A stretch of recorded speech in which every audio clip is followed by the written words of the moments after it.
YouTube, what it do? It's your boy Forrest Money Keys, and I'm back with another one.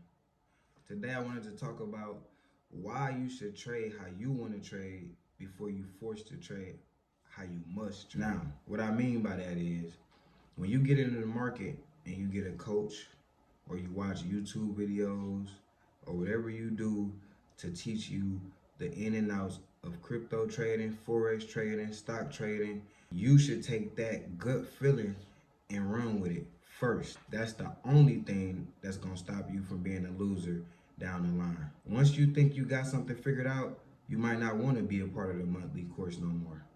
Once you think you got something figured out, you might not want to pay your mentor no more. Once you think you got something figured out, you might stop watching YouTube videos. Because at the end of the day, knowledge is power in this game. But like I said, once you learn what not to do in this game, that's once you're going to start to be profitable.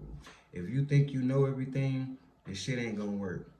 You got to know what time to trade. You got to know how many lots to enter the trade or how many contracts to enter the trade.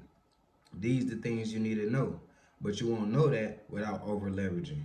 You won't know that without over risking. I would suggest people to do what they want to do on the charts first. You feel me?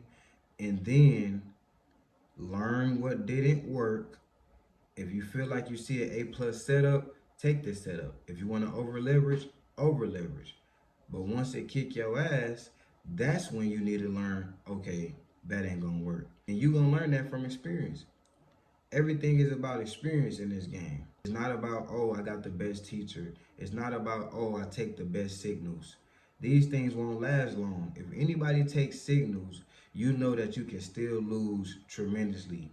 If anybody has a mentor, you know that the way they trade and the budget that they have could be different from the budget you have. I had a mentor, he was trading with $400,000.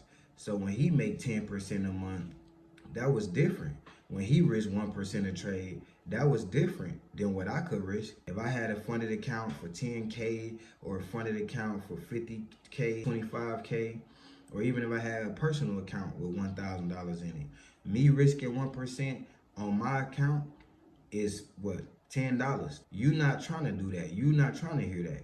You trying to make money as fast as possible. So what you need to do is you need to take the hard way first to advance your learning curve. You think that you're gonna be fully disciplined in this game, you're not. It's a lot of things that you need to do to make you disciplined. Even if you're disciplined in real life, you do your laundry on time, wash your dishes every night, take a bath every day. These are basic habits that does fall over to you trading, but at the same time, money and lively habits are two different habits. You need to build money habits and mix it with the lively habits, daily habits, to be able to be successful. Coming into this game, listen to these gurus, risk this much, do this much, do that much. Sounds good, and it is something you should do.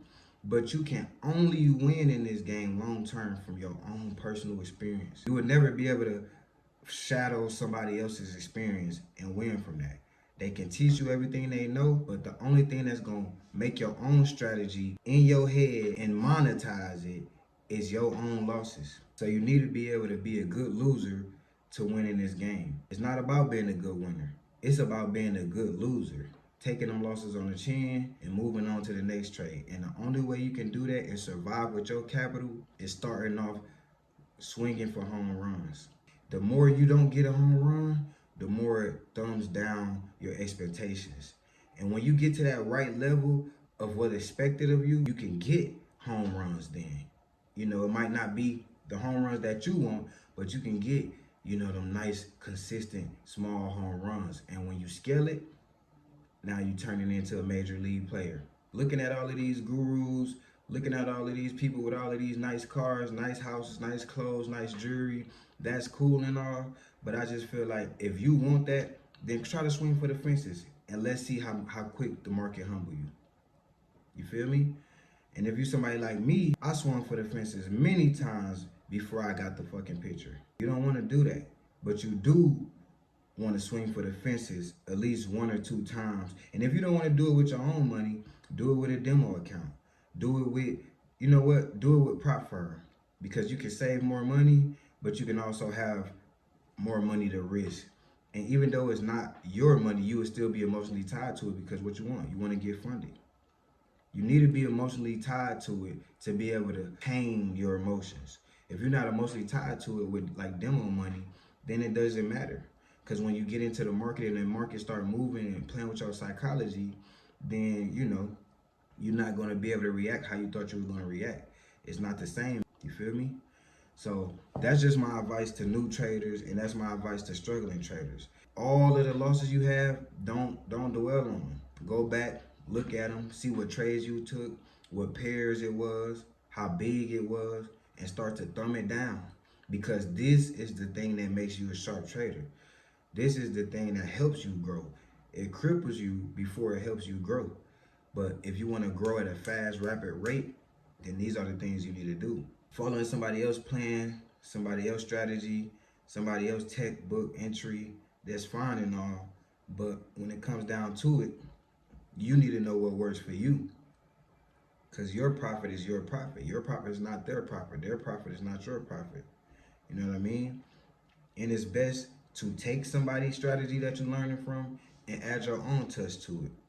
You feel me? And your own touch only comes from your own experience and your own losses and your favorite pairs that you like to trade and the pairs that you don't like to trade. Don't look at your mentor who traded NAS 100 and then you go trade NAS 100 and you were worried about why you can't win as much.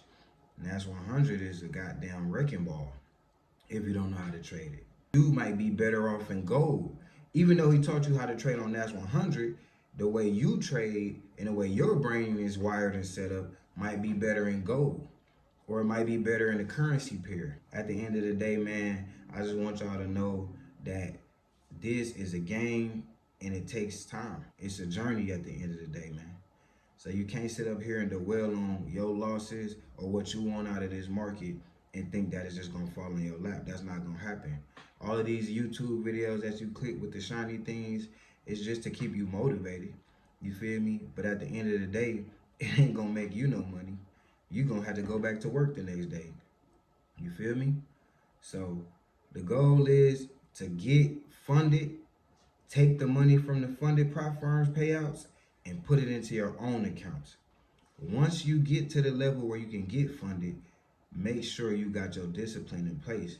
That way, when you get to your own personal accounts with your own currency with no rules, you don't have to worry about blowing it. Because it's cool to blow a little prop firm challenge and you think like, okay, I'll buy another one. But when it's your personal money, ain't no buying another one. You put more money in there, you lose that too. It ain't what people think. You know, trading is a mind game. It's you versus you. You need to be ready to take your losses on the chin because it's you who entered the trade, you who put the risk in, and it's gonna be you at the end of the day that gotta deal with the results. That's why when you a beginner trader, just learn the ins and outs and how to lose and how to be a good loser. Study your losses because the best traders in the world are good losers. You know, ain't nobody just winning consistently. I don't care what guru it is. And only the most transparent gurus show you their losses. I just feel like a lot of y'all just looking for easy money, and this ain't gonna be easy money. You feel me? If you want easy money, stick to small lot sizes. That way the loss don't really affect you. If you want easy money, stick to $10 wins. You know what I mean? $20 wins.